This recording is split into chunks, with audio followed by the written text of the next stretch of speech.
What's up, y'all? Y'all know who it is, your boy JP. Today we got a 2005 Nissan Frontier. I'm gonna show you how to take out these speakers and install your own. If these are the things that you're into, consider subscribing because that's what we do here. Anything car audio related, that is what the channel is about. So first thing you want to do is you want to take off this front little trim piece around the handle. You do want to start at the bottom because the clips are faced a certain way to where you'll break them if you go from the inside.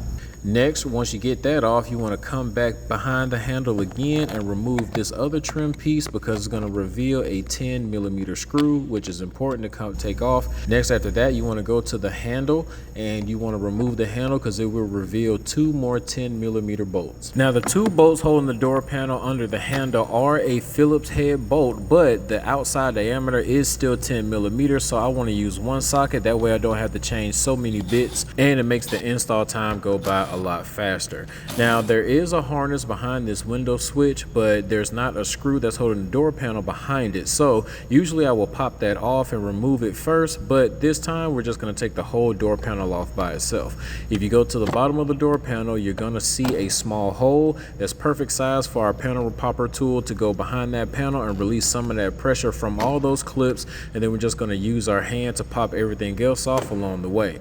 After we get it popped off, we just want to simply lift up on the door panel, and then we go behind the door panel and we take out that window switch harness. And there it is, that beautiful 6x9 being held in by four 8mm screws. So we just want to change the socket and go ahead and take that out.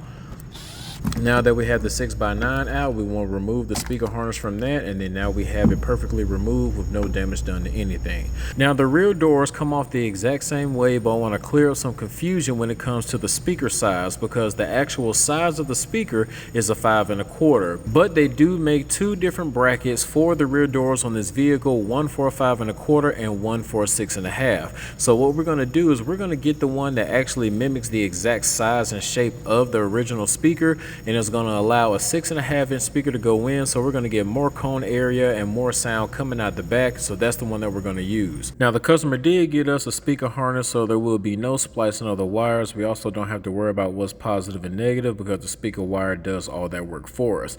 Now I went on ahead and cut this small little part on the back of the speaker bracket so we can actually mount the speaker harness and give it a cleaner look. Make sure you guys mount this on the side so that way when you put the speaker back on, it becomes more flush. Now on the rear speaker door, I was only able to get 2 screws to fit, so I went on ahead and put another screw in so all 3 holes have one. The factory bolt does have a small little flange on it, so we use that for a little extra protection and so we don't lose the screw.